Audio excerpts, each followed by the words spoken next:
Thanks everyone for joining and to Clear and everyone else in the CUNY community. My name's Dylan Saba. I'm a staff attorney at Palestine Legal. For those of y'all who are not familiar with us, we're a nonprofit representing folks who speak out for Palestine, Palestinian human rights. We do a lot of work defending the student movement, and I'm sure many of you are part of groups that we've worked with. So first of all, I want to thank everyone for the organizing that you're already doing on behalf of Palestine. We've seen a lot of great stuff coming out of CUNY, and it's really inspiring. In spite of the widespread suppression that our movement is facing, folks are continuing to mobilize and organize, and it's really wonderful to see. I guess I should start out by acknowledging that the first slide here is like deep fried and all of your vision is fine. This was just on focus for some reason, but the rest of the presentation won't be like that. All right. Just let me figure out. There we go. So I'm going to cover some topics and then kick it over to folks from Clear to cover some other topics. So I want to just give an overview of what I'm going to cover, and then we'll get underway. I'm going to give you an overview of what we're seeing from our perspective at Palestine Legal in terms of the scope of suppression that we're seeing and different strategies of suppression from pro-Israel advocacy groups. I'm going to talk in particular about First Amendment and free expression. I'm going to also talk about anti-Palestinian racism and discrimination, and I'm going to talk about doxing and digital security. And then I think the folks from Clear are going to talk about your protest rights and interactions with law enforcement. In general, we want to help you assess what risks you're facing as organizers and find some way to mitigate those risks, and encourage your activism that you're already doing and empower it with some of this legal information. So standard kind of law presentation disclaimer here. This is not intended to be legal advice and is general information about your rights and how you can assert them. So what that means is like Derek said, if you have a particular situation to discuss, it's best that you talk to us or Clear folks or folks at Clear or another attorney to get particular advice about what you're facing, what you're going through, what your particular rights in a given individual situation may be, as opposed to taking what you're hearing today as concrete advice as to your situation. But that being said, hopefully we'll give you some tools here that you can use for your advocacy and some information that'll be helpful as you organize. Okay, we went over some of this, key issues. Okay, so campus trends, what are we seeing? A lot of this stuff is, the environment of suppression is not new in that these are not things that only emerged post October 7th. But of course, as folks know, the culture of suppression and the clampdown on pro-Palestine expression has become quite severe, and a lot of these tactics we're seeing with a large increase in them since October 7th. So in particular, doxing has gotten out of control, but so has disparate treatment and universities deciding to clamp down on pro-Palestine expression. Okay, so what are we seeing in general? We are seeing censorship and that can take the form of discrimination from a university administration. So events getting canceled. I know folks at CUNY have particular experience with the cancellation of events. That is a form of censorship that we see where Palestine-centered events are canceled, often at the last minute, sometimes with a bad excuse. Sometimes they're saying that there's security concerns, what have you.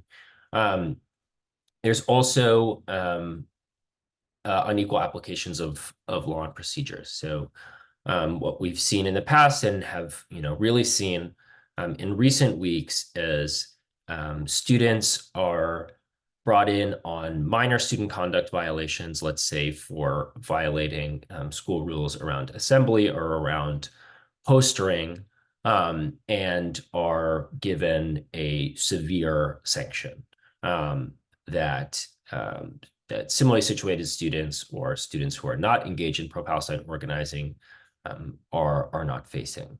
So that's a form of unequal treatment. And later on in my portion of the presentation here, we'll talk about what you can do to document and respond to that. We're also seeing false accusations and smears. So in recent weeks, we've seen a lot of attention from the national level on down on, for example, protest chants, such as "From the river to the sea, Palestine will be free." So that is facing, there are a lot of false accusations around that I'm sure that you all are familiar with, with what's being said, that this is like anti-Semitic or calls for the ethnic cleansing of Jews, etc. These kinds of accusations. We're also seeing accusations that student organizing, violates material support for terrorism statutes, and we'll talk a little bit more about that later in the presentation as well.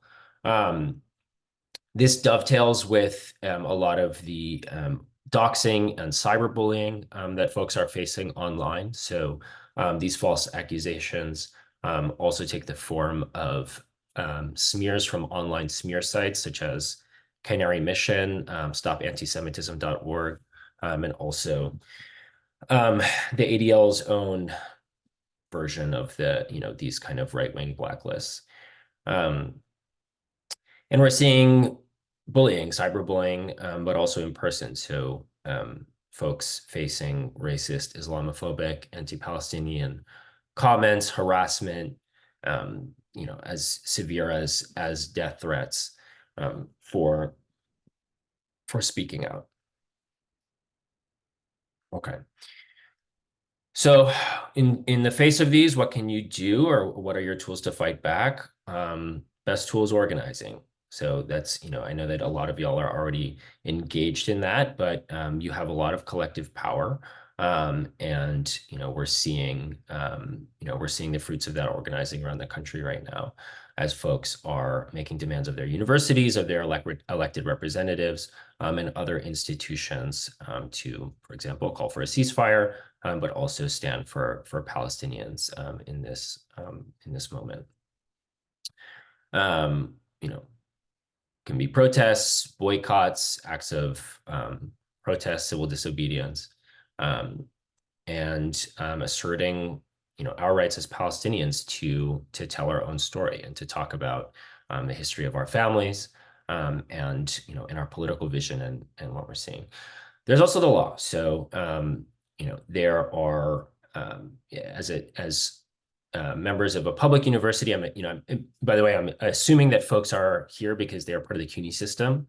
If you are someone from a private university or outside the CUNY system, just bear in mind that this presentation is making that assumption, and so I'm going to talk about First Amendment rights.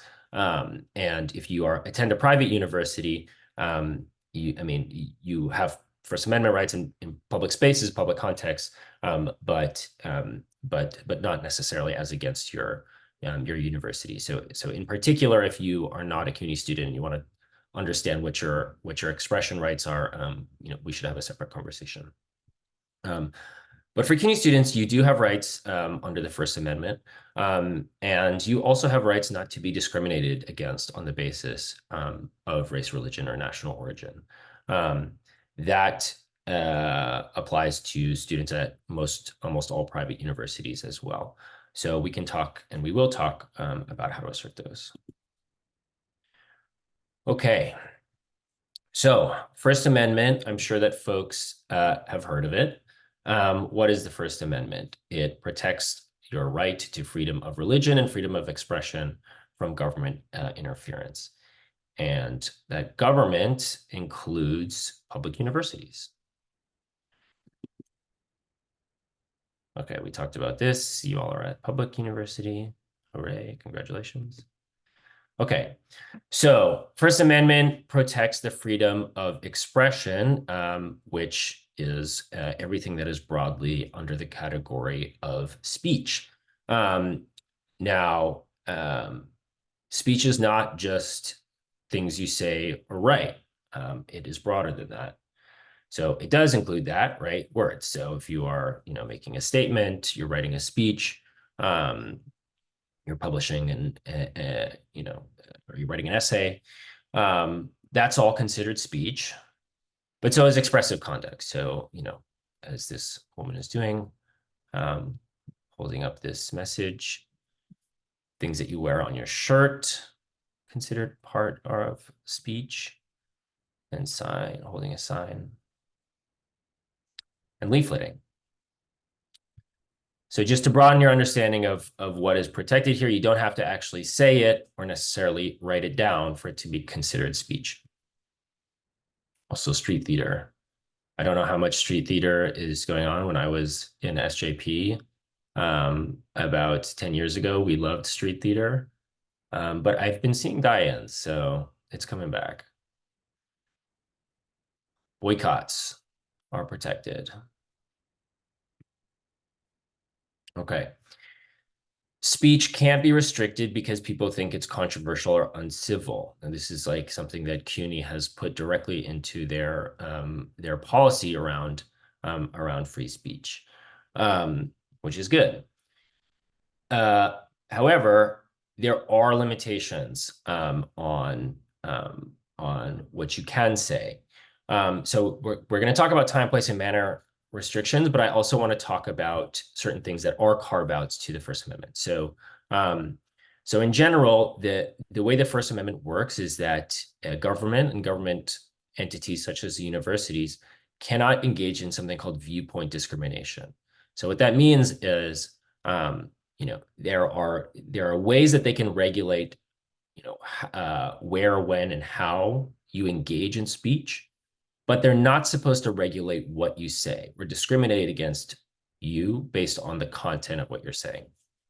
Now, I want to talk about briefly before we get into time, place, and manner restrictions, talk about, okay, so what kind of speech can the government discriminate on the basis of, or where can the government violate that basic principle where they're not supposed to meddle in the substance of what you say?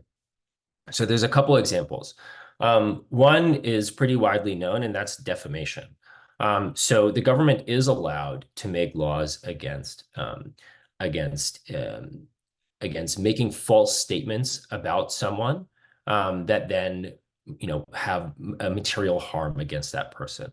So you can't blatantly lie about an individual in a way that is harmful to them. A lot of folks want to leverage this when they're smeared online in cases where folks find themselves on Canary Mission, right? Canary Mission says all kinds of stuff that is like smears and harmful, making accusations that folks are anti-Semitic, et cetera, or supporting terrorism. So I want to explain that the defamation carve out to free speech is not as broad as you might think. So to count for defamation, it has to be something that is verifiably false as a fact and not as an opinion. So unfortunately, as much as I wish this were not the case, it's not a strong defamation claim to go after Canary Mission for calling you anti-Semitic, unfortunately, because that's broadly going to be considered an opinion. But the flip side of that is that it protects, opinions that you hold that might be unsavory to certain actors.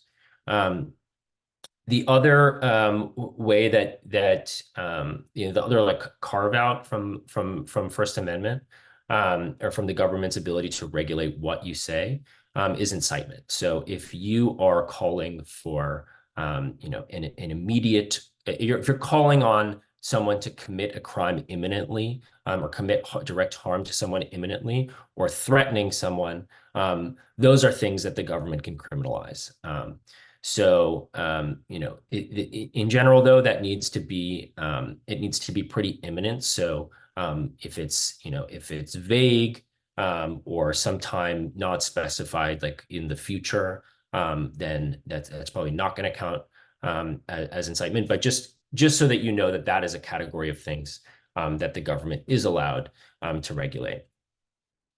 And the other carve out that I want to talk about, because it's particularly relevant in this moment, is material support for terrorism statutes. So there exist these statutes in federal law that make it a crime to provide material support in the form of a service or something called coordinated advocacy with a designated foreign terrorist organization. So what that means is that I mean, there's a lot of stuff that is criminalized that is not really pertain to speech. So you can't give money to a foreign terrorist organization. But the law also criminalizes something which I just mentioned, which is called coordinated advocacy. And what that means is that although you are allowed to engage in your own advocacy, and express your views and organize with your group and make political demands, you can't do that in direct coordination with a group that's a foreign terrorist organization, and you can't take direction from a foreign terrorist organization to engage in activity that might otherwise be, fully protected. You may otherwise be fully allowed to do. I don't think that anyone here is engaged in that, but the reason why I bring it up is because there is certain language that folks may be using that may draw some unwanted attention from either university administrators or law enforcement potentially, and that may trigger or may inspire them to surveil or engage in investigations that pertain to these laws. So in general, we encourage folks not to use language in their groups organizing and in statements that they're making that come close to this concept of coordinated advocacy. And so in general, language such as like, we're responding to the call of the resistance, or language that is, referencing resistance groups in Palestine as like our fighters, that may trigger some unwanted scrutiny pertaining to these laws, because groups such as Hamas, the PFLP, these are designated terrorist organizations. All right, so that's that's kind of on substance. But everything other than that, for the most part, you're allowed to say, and the university is only allowed to regulate in a way that is viewpoint neutral. Okay, we talked about this. Okay, just before I move on to discrimination, so what does it mean to for a university to have a time, place, and manner regulation? So it means basically that they can have rules around where you're allowed to protest or how you're allowed to protest, so long as those rules are applied in a content neutral way. So for example, at CUNY, right, you're allowed to, and I think the CLEAR folks will kind of go over it in more specifics, your protest rights, but general, right, you're allowed to hold demonstrations in public areas, so long as you're not impeding the regular functioning of the university. So so long as you're not, preventing classes from going on, so long as you're not, using voice or sound amplification without getting permission to do so. These are all examples of regulations that are content neutral. They're going to apply to Palestine organizers, they're going to apply to pro-Israel organizers, and they're going to apply the same. Okay.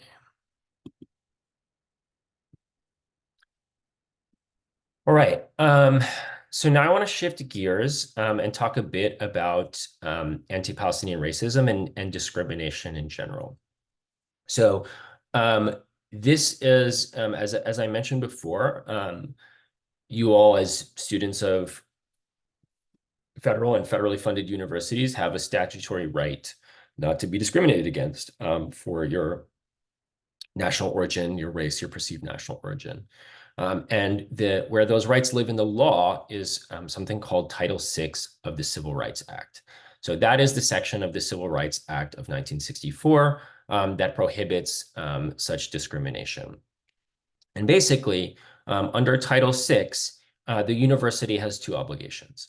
The first obligation is that it can't discriminate against you for perceived national origin. So an example of a blatant instance of this kind of discrimination that comes from cases that we've worked on is a university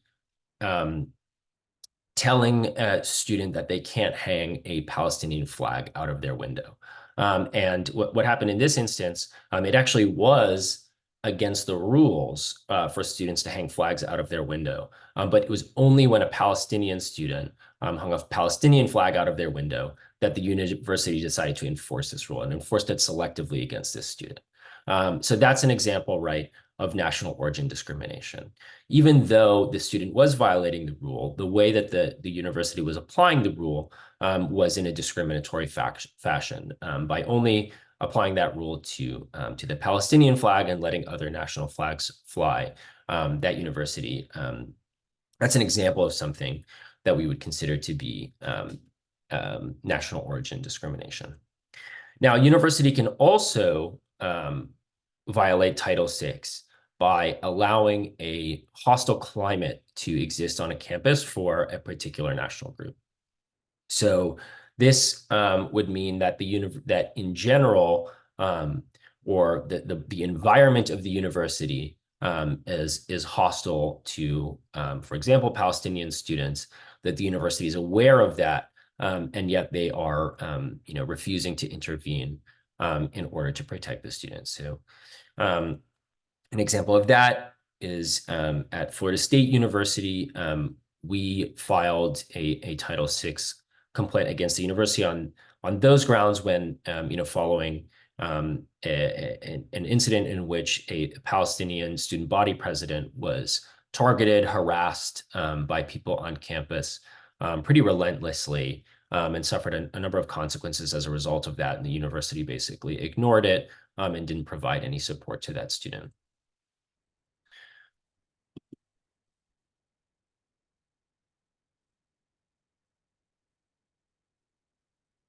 Okay, why does APR matter? I think we know.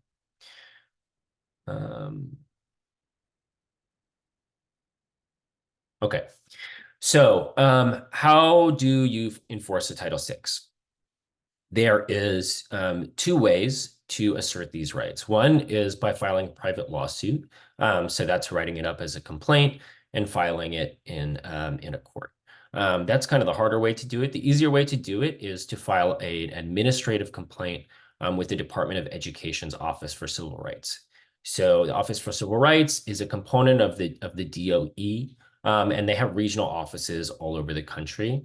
And you can file these complaints with them if you think that the university has violated Title VI directly to them, and then an administrator will receive it, a case officer, and they will review the complaint and determine if it warrants opening an investigation.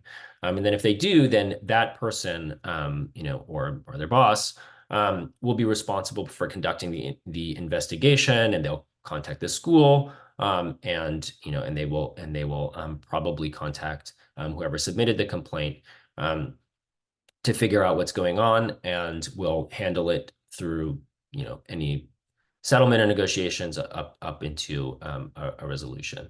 And you can file the statute of limitations for these kinds of claims is 180 days. So from when the incident of discrimination occurs, you have 180 days to file one of these claims. Now, we as Palestine Legal have filed a number of these. You also don't need an attorney to file them. So there's a form that you can fill out online that kind of walks you through the elements in terms of gives you an opportunity and space to detail what's been going on your campus, and you can file them without any without a full complaint being drafted by a lawyer.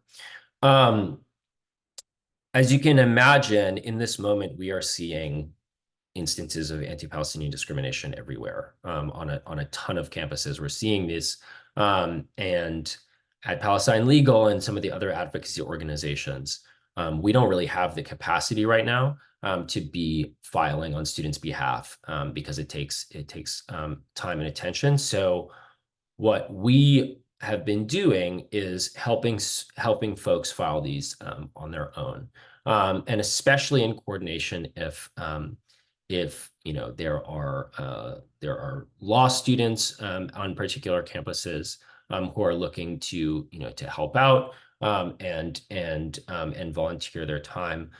It can be great to work with them in drafting some of these complaints, and getting them filed on behalf of students. Um, as folks also may know, this is a major strategy of pro-Israel groups as well, is to file these kinds of Title VI claims against universities for what they allege to be anti-Semitism on campus, often for allowing pro-Palestine organizing to exist. So a lot of what we're doing as well at the institutional level, is doing advocacy with the Office for Civil Rights, and trying to get them to reject the claims that allowing pro-Palestine organizing on campus, the ridiculous claim that that's somehow a form of national origin discrimination against Jews, and get them to recognize that anti-Palestinian racism is a real thing, and it's pervasive on campuses.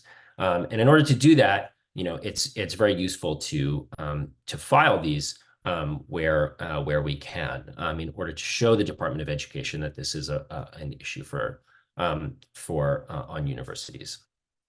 Now, okay, so if you think that your university is engaging in this kind of discrimination, what should you do?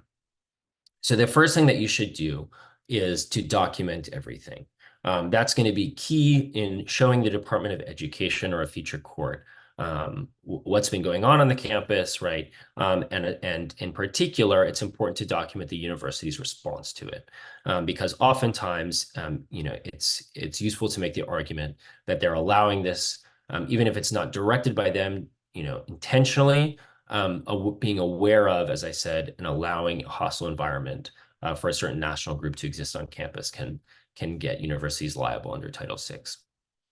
So I always am encouraging folks to file bias incidents and complaints with their universities, even if they, know that the Title IX office isn't going to do anything, or that, or whoever handles, bias incidents at your school. Like, I know a lot of folks, especially who are Palestine organizers, are like, they don't do anything. They don't take our claims seriously. It's still good to file them, because that's a great piece of evidence that a university is aware of a particular problem, and not taking any steps to address it.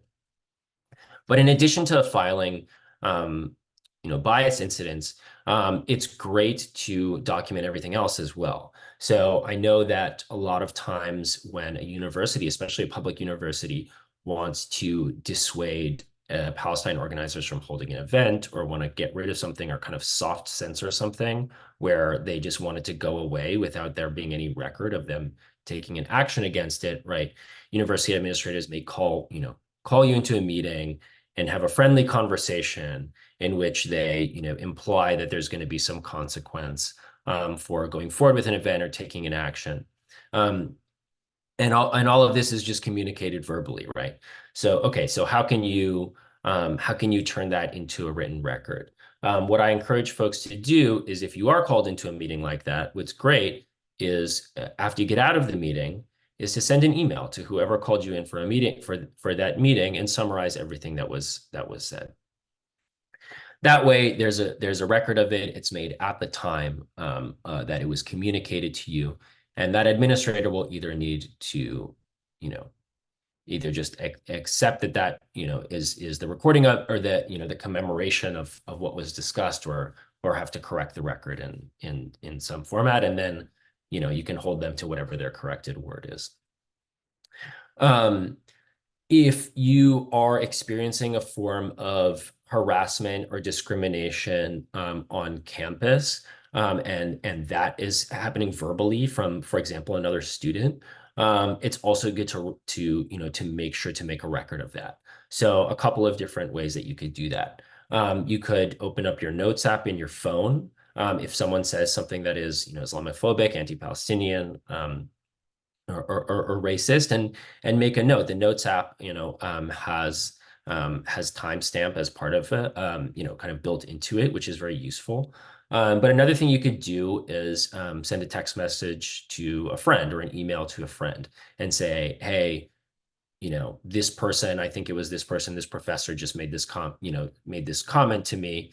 And that's useful because you're building in a form of contemporaneous record keeping that can be very useful down the road in terms of documenting incidents happening. So yeah, in general, the best advice in terms of building a successful national origin discrimination, Title VI case, is to document as much as possible by getting in writing what university administrators are telling you, what other people on campus are saying to you or about you, and then filing those incidents. So those bias incidents, so that there's no denying on the university's end that they're aware of what's going on, and that can be a record of their failure to intervene and protect students.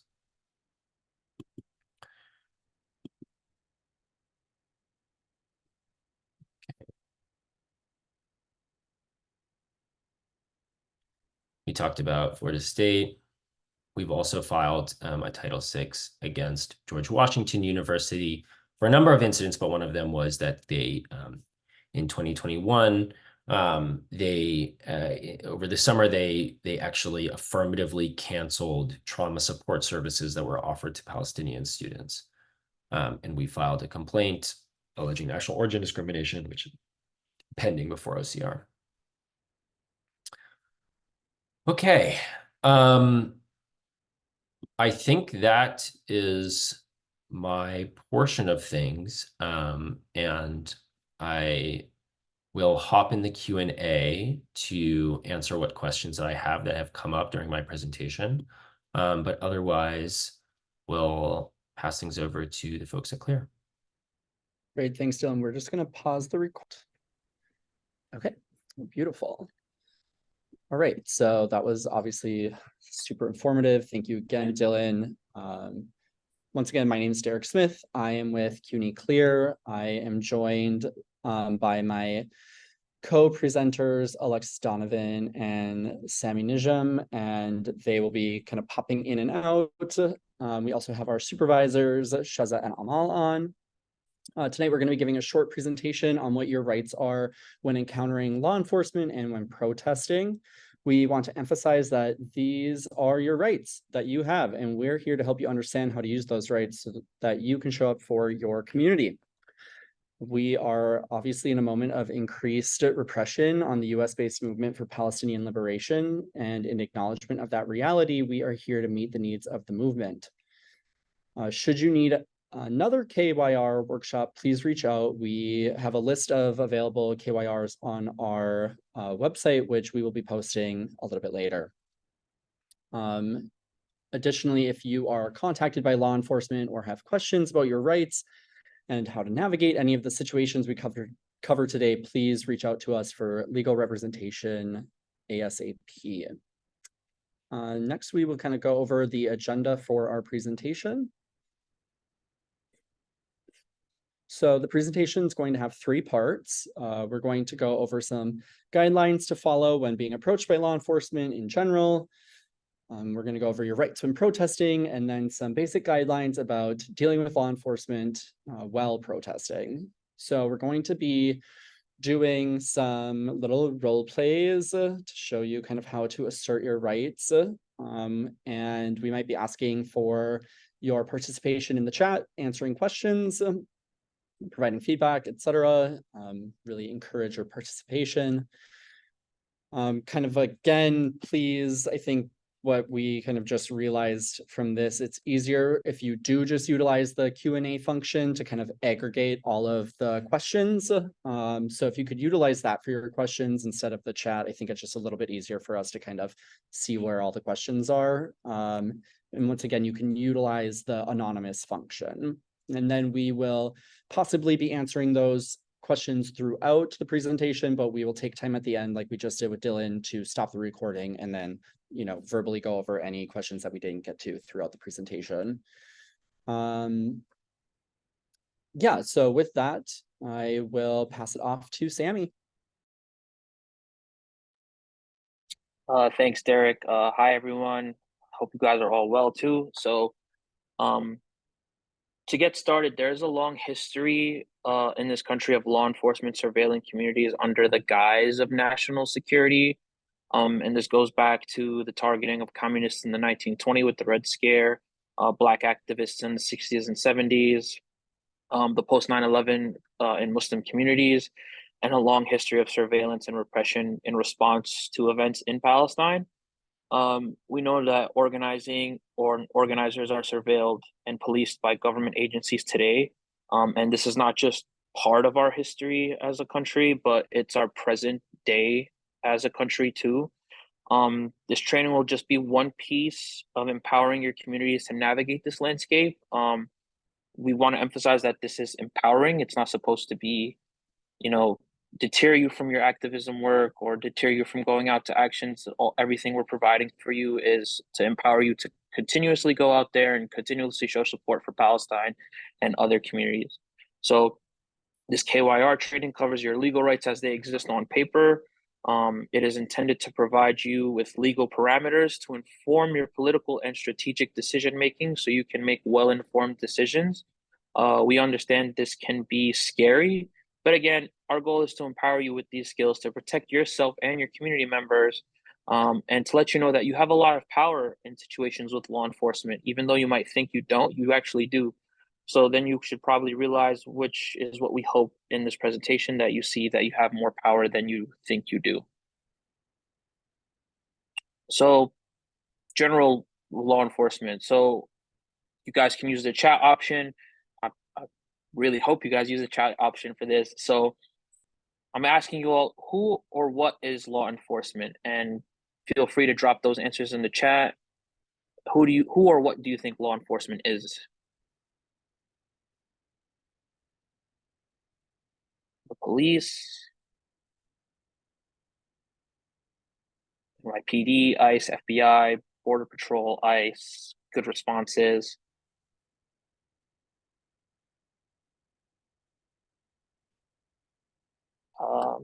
Yeah, you guys hit them all on the head. That's exactly what law enforcement is. So on the screen, here's some examples of law enforcement that was being said in the chat: NYPD, Police Department of New York City, the Department of Justice, the FBI, Federal Bureau of Investigation, United States Department of Justice, the DEA, the Drug Enforcement Administration, Bureau of Alcohol, Tobacco, Firearms, and Explosions. Another example of law enforcement: DOJ, the U.S. Marshal, Customs and Border Patrol, CPB, U.S. ICE, U.S. Immigration Customs Enforcement, ICE, as what was said, and Homeland Security investigations. So law enforcement operates at a local, on the local, municipal, state, and federal levels, as shown. So the NYPD operates obviously in New York, in New York State or New York City, and the Department of Justice, the FBI, the Federal Bureau of Investigation, operates on the federal level.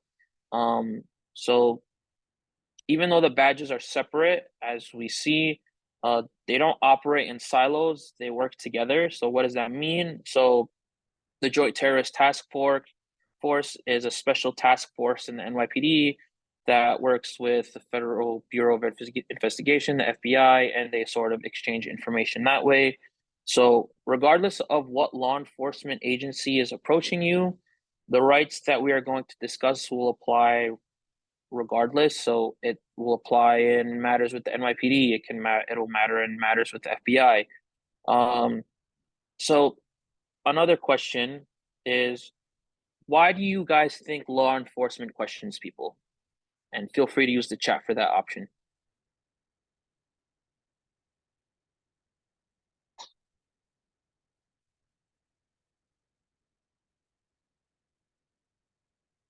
So again, we're asking you guys all, like, why might law enforcement question people?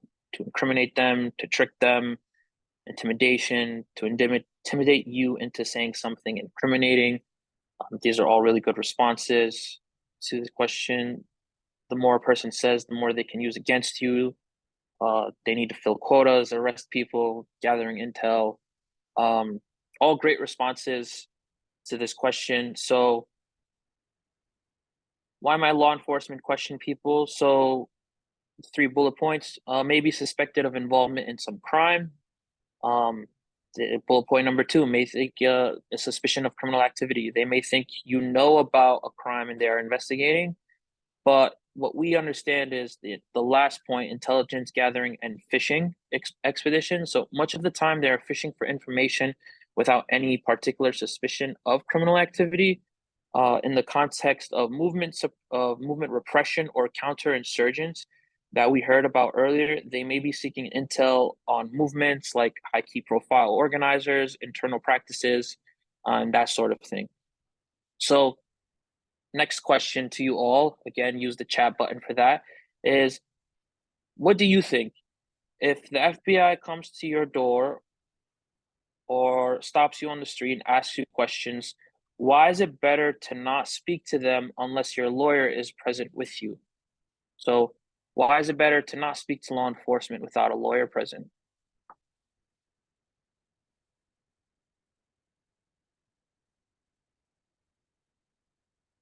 Anything you can and will be used against, anything you say can will be used against you. Yeah, because police officers can lie to you and trick you because they could twist your words. They can make things up. So great responses. And there are potential consequences when you decide to speak to law enforcement without a lawyer present. And there are 3 we're going to highlight. So there is a criminal consequence, an immigration consequence, and then there exists the unknown of what happens when you speak to a law enforcement without a lawyer present. So there are potential criminal consequences that we will discuss. So question to you all is, how many of you think it's a crime to lie to law enforcement? So you can write yes or no in the chat. So how many of you think it's a crime to lie to law enforcement? See some yeses, see some nos. Yes, yes, no. What's a lie? Depends. All right, really good answers. Glad you guys are very active with us tonight. So another question, so a different question to that is, how many of you think it's a crime for law enforcement to lie to you? Nope. Big nope. No, not a crime. No. So fact is that it is a crime to lie to law enforcement agent, especially federal law enforcement. So, but they can lie to you. So in essence, there exists that difference. You can't lie to law enforcement, but law enforcement can lie to you. So this is especially important to take away because if you misremember something or forget, they can turn and use that against you. And in situations, they know the law better than you do. So even if you think you have done nothing wrong, they can find something to use against you. So that's where exists the criminal potential consequences. And then number 2 is the immigration consequences. So there are potential immigration consequences when speaking to law enforcement without a lawyer. If you or whoever you are speaking about is not a US citizen, it could have immigration consequences. So that existed again when you misremember something. Any slight inconsistency between what you tell them and what they have from your prior applications for immigration benefits can be used to pressure you. So what does that look like? If they ask you when you entered the US and you get the date wrong, that can be used later to deny you immigration benefit or in removal proceedings. We have also seen that people who engage with law enforcement becoming ensnared into programs and that subject their immigration applications to heightened levels of scrutiny, where their goal is to find any pretext to deny the application. It's important to note that if you do speak to law enforcement, you can expect that you may be questioned about what you told law enforcement when seeking an immigration benefit down the line. Um, and there exists both there's potential consequences for both criminal and immigration areas as it relates to the material support for terrorism. So as Dylan mentioned, acquisitions of material uh, accusations of material support for terrorism. We know this is on many of your minds as accusations of material support are being wielded by organizations like the ADL, the Anti-Defamation League, against student organizers and other organizers as a repression tactic. In the context of the mapping of consequences of talking to law enforcement, it is important to bear in mind that a law enforcement officer approaching you might be engaged in a material support investigation. That investigation might be into you or someone you know, and you don't know how or what you share with them will feed into that investigation. There are also specific immigration consequences that might flow for non-citizens, particularly non-immigrant visa holders. Um, Please feel free to come and talk to us if you have any questions about that. And third, the last bullet is there are potential unknown consequences when you decide to speak to law enforcement without a lawyer. You might unknowingly get others in your community in trouble. So the fact is, we simply don't know what law enforcement or why law enforcement are asking you these questions or how they're going to report that information that you have given to them while answering those questions will be used in the future. So they will write down what they think you said, and their version of what happened, even if it's missing facts, will probably be presumed true if taken before a court. So that's why the best thing you can say is nothing. You may think you have nothing to hide or that you haven't committed any crime, so there's no harm in talking with law enforcement. However, we have found that it opens up the door to problems for you or your family or your community. Um, you might think that answering officers' questions will make them go away, but we have found that once they know you are willing to talk, they will also keep coming back to you as a source of information to your community.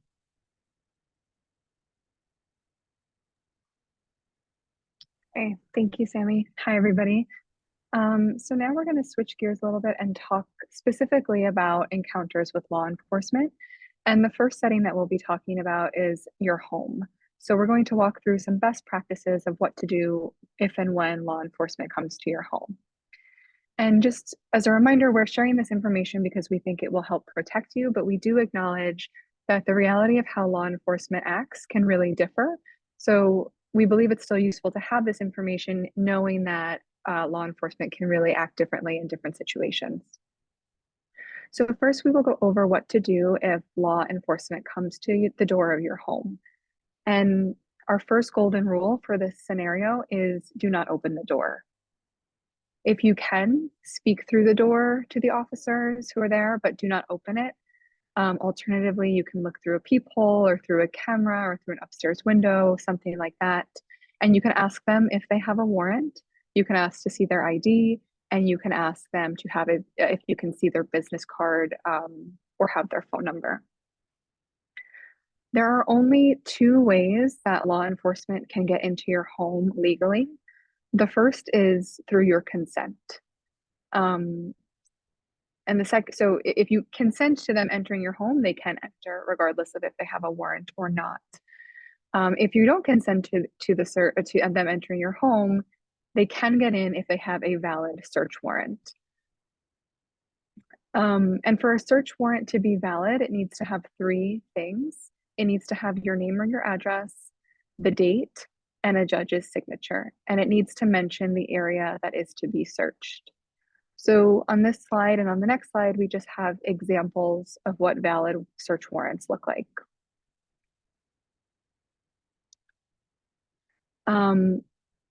Sometimes law enforcement will come to people's homes with an invalid warrant and try to use that warrant to gain entry to the home. For example, ICE warrants, as the one shown on the screen right now, these are not search warrants. These are administrative warrants issued by ICE. And as you can see, they're not signed by a judge. So what this means is that if an officer comes to your home with this warrant, you do not have to let them into your house because this kind of warrant does not give an officer permission to search your property. So if you're a non-citizen without valid immigration status, this is especially important to know. If ICE agents show up at your door with this kind of warrant claiming that they have the right to enter, it's very likely that they actually won't have the legal basis to search your home if they have this kind of administrative warrant. But as a reminder, if law enforcement do come to your home and if they are trying to gain entry, our main rule and our main suggestion for you all is to simply not open the door. And if you have to open the door, if you feel like you have to open the door to hear them or to talk to them, the best thing you can do is to step outside quickly and close the door behind you. The problem with even opening the door a little bit, even a crack, is that the officer might stick their foot in the door or force the door open wider and actually get inside that way. If this does happen, we don't suggest that you physically resist, but we do suggest that you say, I do not consent to you coming inside and I do not consent to a search.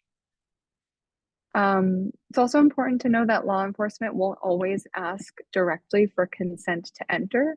It won't always sound like asking for consent. It might sound like, can we just come in to talk or let us in? So remember, they can also lie to you as well. So they may often lie to you or say things that are untrue just to try to get entry into your home. Our second rule when law enforcement arrives at your home is to state that you will not speak to them without a lawyer present. And you can say just that. You can say, I will not answer your questions without my lawyer, or I prefer not to speak to you without my lawyer here. I will have my lawyer call you. So this is true no matter what. Even if they have a warrant, even if they're inside your home, you can always invoke your right to have your lawyer present. And again, they may say things like, oh, it'll only take a few minutes, or we just want to chat quickly. Why do you feel like you need a lawyer? If you don't have anything to hide, why would you need a lawyer? All you have to do in response to those sorts of questions is simply repeat, I will not answer any questions without my lawyer present. And our third golden rule for when law enforcement comes to your home is to state that you do not consent to a search. And that can say simply, I do not consent to this search. I do not give permission for this search. Again, even if they've already gained entry into your home, you can say clearly, I do not consent to this search and I do not give permission for you to search my home. Even if you can't prevent them from actually searching, it's important to invoke this right, or to invoke this right that you're not consenting to the search. It's important to remember that if they're asking for consent, it's because that they need it in order for their conduct to be lawful. So again, asking for consent is not always going to sound like a very clear question, like may I do X, Y, or Z. It can be unlock your door, let me in, we just want to talk. So if you are at home, another important thing to know is that you are not required to confirm your name or provide ID if law enforcement asks you for it. This is important for households that have folks with mixed immigration statuses, because even the confirmation of a name can be a basis for an ICE arrest. So it's really important for non-citizens who may be undocumented or subject to ICE arrest to know that they are not required to provide ID. This is a great way to protect their identity. So just to recap, for law enforcement encounters at your home, the 3 golden rules are your go-tos: do not open the door, do not submit to questioning without a lawyer present, and do not consent to a search. We recognize that these rules are asking you to act in a way that may run contrary to how we normally interact with people. we tend to like respond to questions when people ask us questions. We tend to want to interact with people, but if this feels uncomfortable to do, you're probably doing it right. And we encourage you to find a way, a version of this that works for you. So, for some folks, it can be being really assertive at the start. And for others, it can be, blaming it on your lawyer, saying, I'm sorry, I'd love to talk to you, but I can't do that without my lawyer here. Great. So we're going to act out a scenario where the FBI visits your home. Sammy's going to play the FBI agent visiting Derek at his home, and just pay attention to what goes well and what could be improved on in this role play.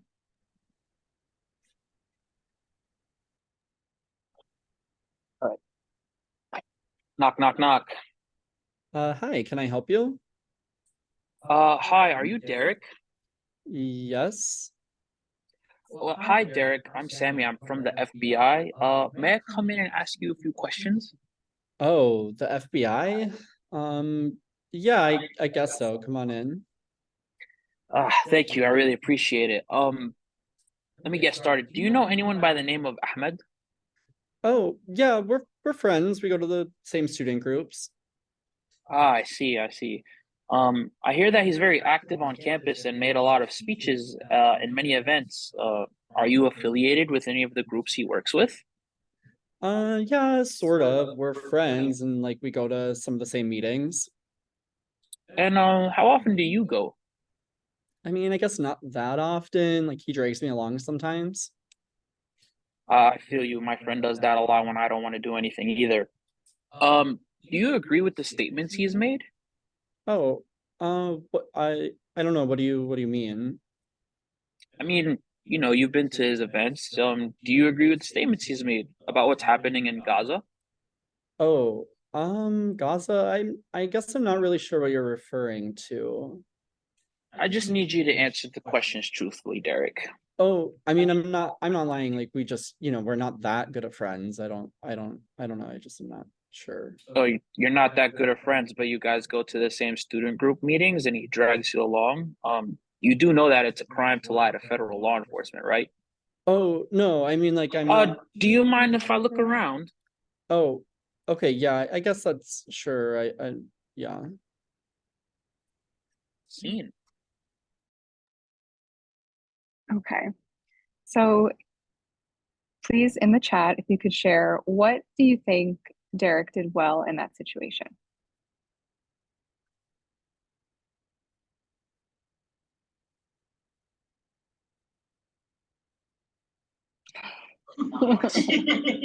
Not a ton, yes. Not much, okay. Maybe what are some things that he did okay with?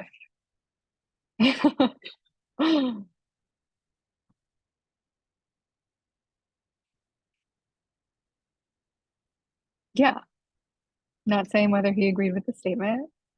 Yeah, exactly. Two comments like that.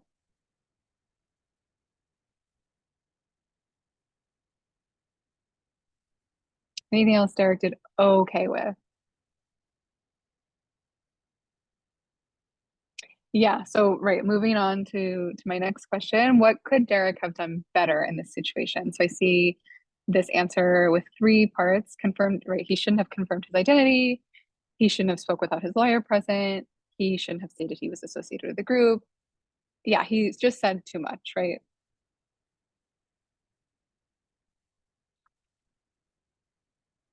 Is saying I don't know an acceptable response. If that's the truth, then yes.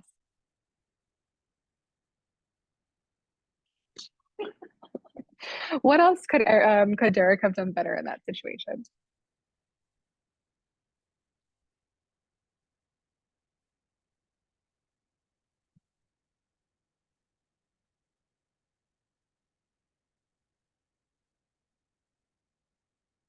Yeah, awesome. Talk through the door, not open the door. Exactly. So he could have like fallen back on those golden rules, right? He could have not opened the door. He could have stated that he wasn't going to speak without his lawyer present, and he could have not consented to the search, because yes, as you're mentioning in the chat, he did consent to the search at the end, even though it was kind of vague. It was not a clear, I do not consent to this search. So we do this role play just because it shows why it's good to put up boundaries early. So if you're relying on the golden rules early and you're really just not even letting the officer get their foot in the door, like both literally and figuratively, you won't find yourself in a position where you've already started engaging with an officer and then you have to like abruptly make a decision to stop talking. So the decision to just use the golden rules from the start sets a clear boundary. Okay, so now we're going to shift to talking about rights that you have while protesting. Great, thanks, Alexis. So we kind of touched on some of the stuff with Dylan, but let's get into it. So the First Amendment generally protects your right to engage in protests and political speech, but the government can limit where and how political protests are made. So these rights cover anyone in the US, regardless of citizenship or immigration status. However, non-citizens may face other complications and risks in terms of their immigration status. For example, being arrested at a protest will impact non-citizens and citizens differently. If you are a non-citizen, we advise consulting with us or an immigration attorney when subsequently seeking any immigration benefit, because you may be required to disclose affiliations with organizations or be asked about your protest-related activity. This does not mean anyone who is a non-citizen should feel constrained to exercise their First Amendment rights, because once again, anyone on US territory is protected by these rights. And lastly, because of these consequences, it's always good to be conscious of how your individual actions at a protest may impact the collective. All right. So here we have two columns. The green check mark is like things that are protected under the First Amendment, and the red X column is things that are not protected under the First Amendment. So some things to go over. What is within your rights? In a public space, you do have the right to photograph anything in plain view, including federal buildings and the police. Be sure to do so safely, though, meaning that if you're in like a tense confrontation with a cop at a protest, quickly pulling out your phone without saying anything will likely escalate the situation and cause it to be more dangerous. So if you do want to start recording, we would say that you should, think about verbalizing your actions. Like, I am reaching into my pocket to grab my phone, just to keep things, in the clear and hopefully not escalate the situation any further. Under the law, police officers may not confiscate or demand to view your photographs or video without a warrant, nor may they delete data under any circumstances. However, in practice, sometimes they do, and you should not resist physically because of the risk of escalation, arrest, or violence towards you. As we mentioned, most speech is protected under the US Constitution. The caveat there is that it's protected as long as it does not incite or encourage imminent violence. And then additionally, referring back to the mentions of material support, note that your independent advocacy, including speech, protest, and organizing, are totally fine. So like you at an SJP somewhere doing independent advocacy is fully protected. And then you also have the right to distribute pamphlets and flyers and hold up protest signs. So on to the next, we are going to talk about some social media.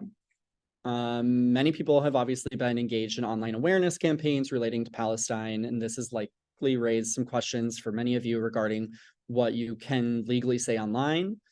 So we have some examples here on the slide. I support Palestinians resisting occupation. That's totally okay to say. I support ending US aid to Israel. Free Palestine. We need to support the people of Gaza.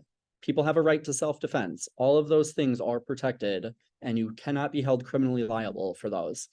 Now, once again, the nuance here is that this is what we're talking about as far as like criminal liability. So you might post these things online and there could still be social consequences.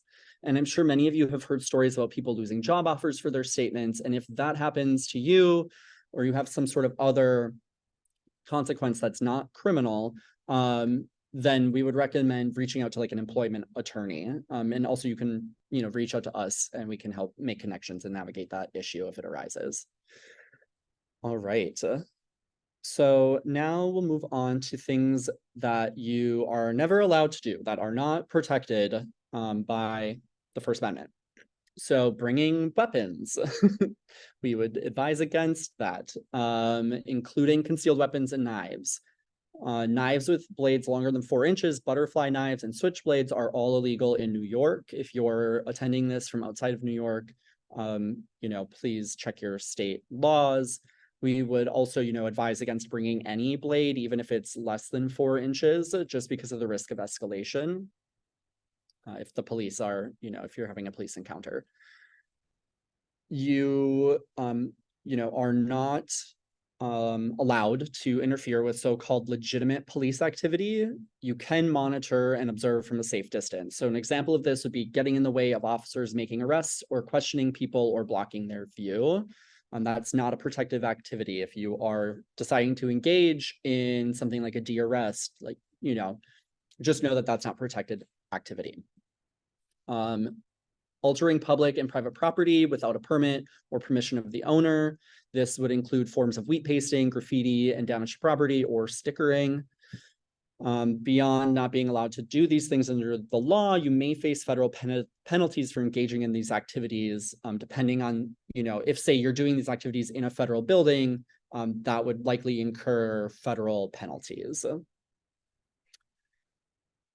All right, so what do you need a permit for? I kind of touched on this with Dylan, sound amplification, use of loudspeakers and microphones, and then marching in a public street, not on the sidewalk. So with that second point, things to keep in mind would be like also making sure you're not blocking pedestrian traffic. So keeping a lane open. If any of you were at the rally at the New York Public Library, you might have noticed that there was lanes open that allowed people to get in and out of the library.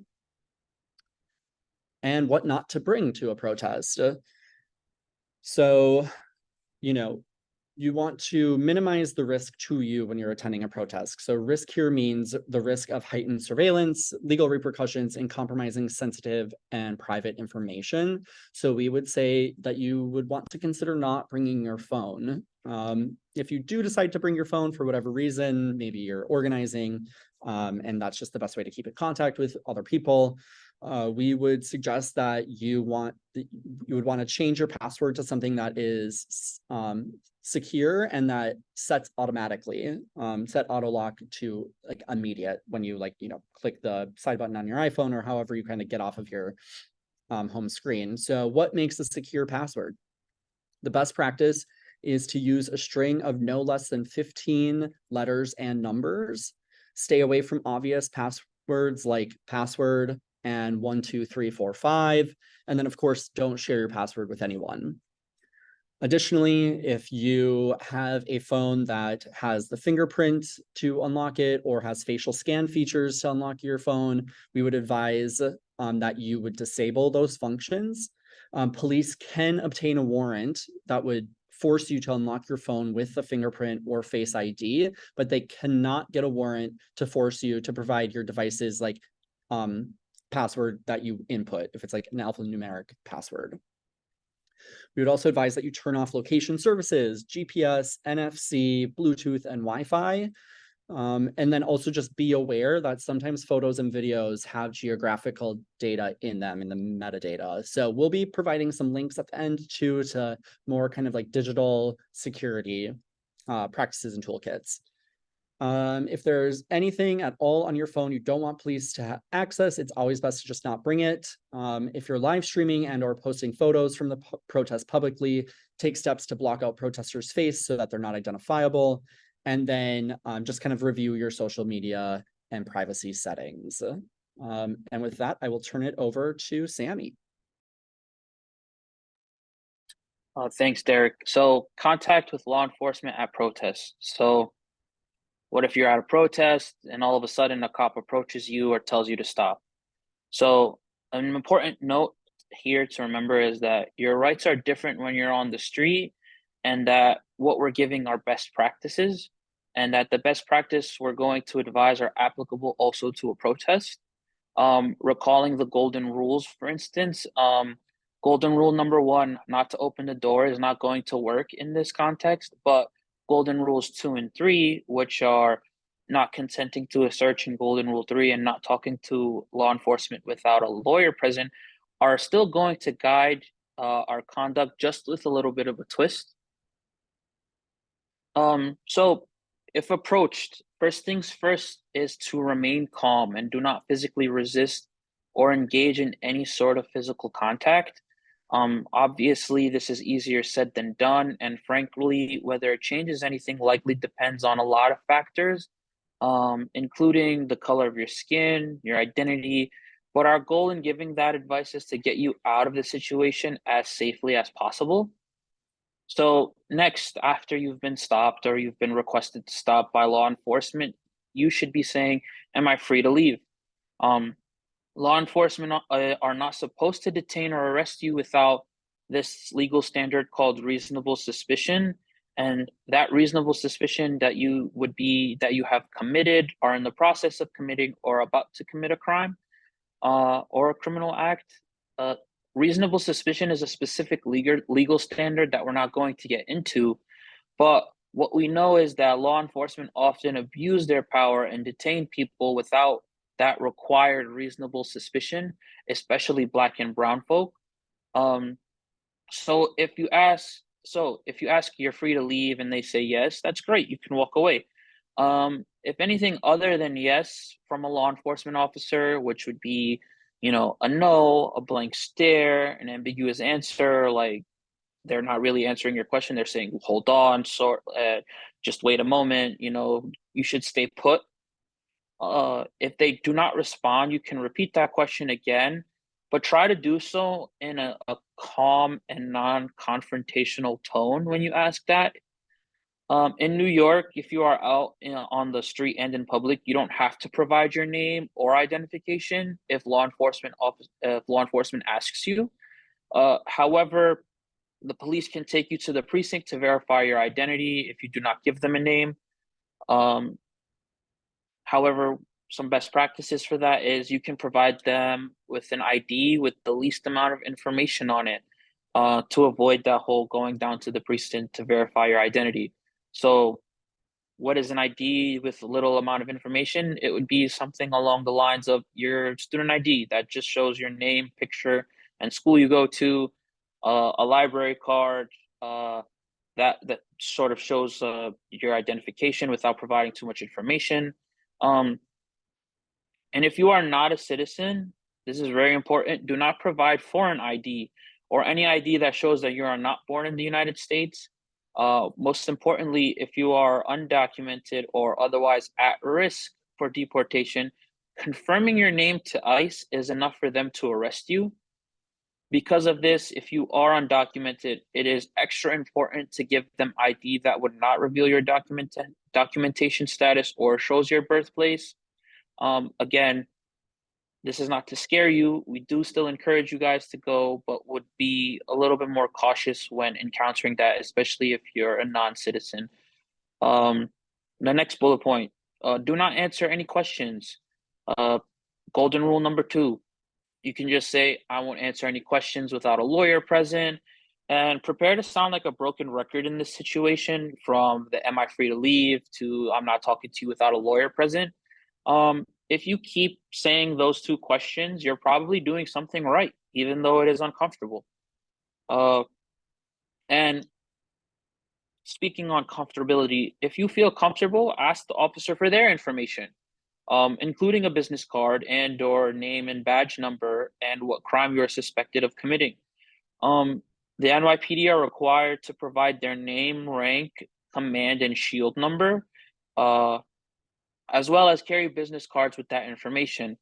However, we all recognize that this is how things are supposed to go, but often do not go this way. Nonetheless, if you're comfortable, still ask for that. If they don't want to provide it, they're being difficult, the situation isn't really giving the chance for you to ask for that information, what's best for you is to be visible in that situation and try to memorize their badge or shield number.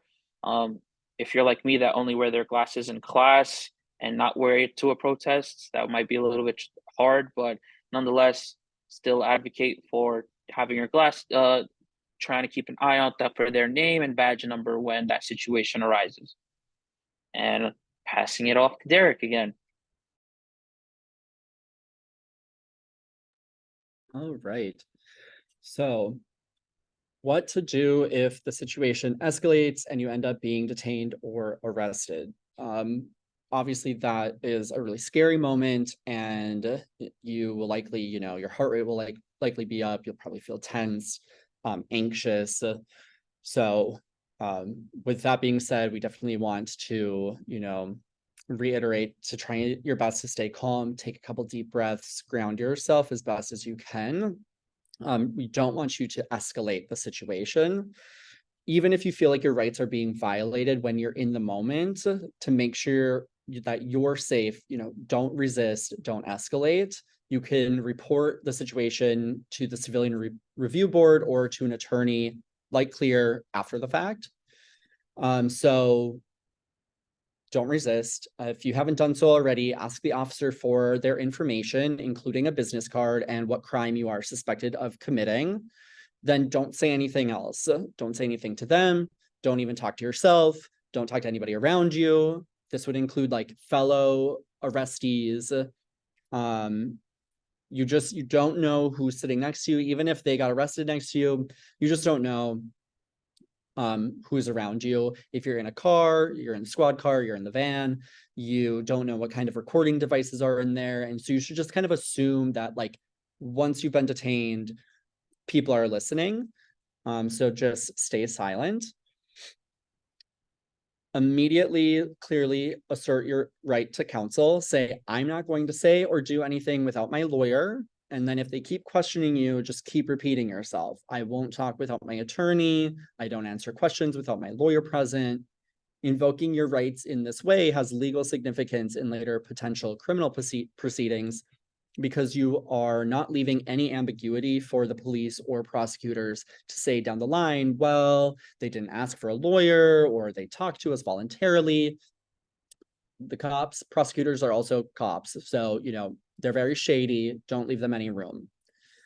Do give them the phone number for your attorney. That could be clear, which you should have memorized and or written down maybe on your arm in Sharpie. Once you've given them the number and you've asserted your right to counsel, just once again, stop talking. If they try to goad you or engage you in casual conversation or start lying to you about what just happened, like, oh, we saw you throwing rocks, blah, blah, blah, blah, blah. Like, remember, they're allowed to lie. They're allowed to make things up. Just like, don't take the bait. As somebody who loves to get a little snarky and sassy, like, I recognize that that's hard in the moment, but try to stay calm. Do not consent to a search. If you are stopped or arrested, the police may conduct a search of your person and items immediately associated with your person. So that, could look like a pat down and a search through your backpack, fanny pack, etc. Do not physically resist the search in any way. Do clearly and loudly, so that other people can hear, say, I do not consent to this search. Additionally, do not consent to DNA collection. What does that mean? So the police might outright ask you for a sample of your DNA. That could be like spit. Who knows? Maybe they'll take a piece of hair off of your hat or something. Or they could covertly try to obtain that by giving you like a stick of gum. Maybe they'll offer you water, a cigarette, coffee, food, whatever it might be. They have been known to then, after say they give you a glass of water, you leave, they then will take that glass and swab it and put your DNA into a database. And you do not want that. Do not answer any questions or sign any papers without a lawyer present. You have the right to decline. If you decide to speak with them, it can be used against you. So say, once again, I won't say, do, or sign anything without my lawyer. Sometimes the cops will ask you to sign a document waiving your Miranda rights. So we would advise against signing / initialing that as well. They might tell you to sign or initial it to acknowledge that you were read your rights, but you are under no obligations to do so. You can always just go back to, I won't say, do, or sign anything without my lawyer present. All right. Now we are going to role play again, and this time, Alexis is going to be the law enforcement officer, and Sammy is going to be a protester. Hey, stop right there. All right. Am I under arrest? I need you to stop. Am I free to leave? Do you have a permit? Uh, we're marching on a public sidewalk without using any sound amplifications, and I don't need a permit for that. Am I free to leave? I don't know. Am I free to leave? Are you one of the organizers of this? Am I free to leave? Let me see your phone. I didn't bring it. Am I free to leave? You didn't bring your phone. I didn't bring it. Am I free to leave? That's weird. I don't believe you. Am I free to leave or am I being detained? Okay, you can go. All right. So, just like with the last role play, what do you all feel went well about this interaction? We get some responses on what went well.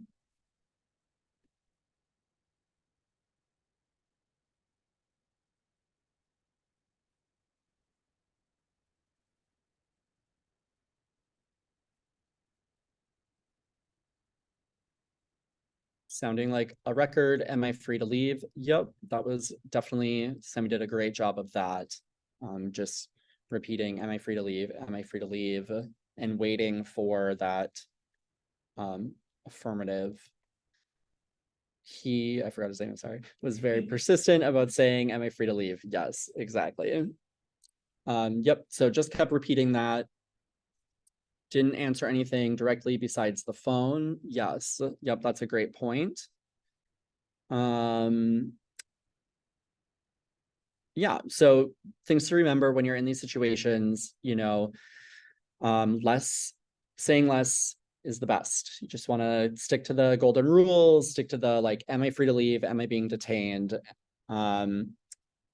One thing, since it got brought up, the phone, it might seem innocuous to say I didn't bring my phone. But you once again don't have to answer anything. You can just say, I'm not answering questions without a lawyer present. Am I free to leave? You also might not want to, talk about your kind of organizing tactics. Like you might not want to answer that you did or did not get a permit, or that you don't need a permit for sound amplification, etc. You can just once again stick to, am I free to leave? Am I being detained? Am I free to leave?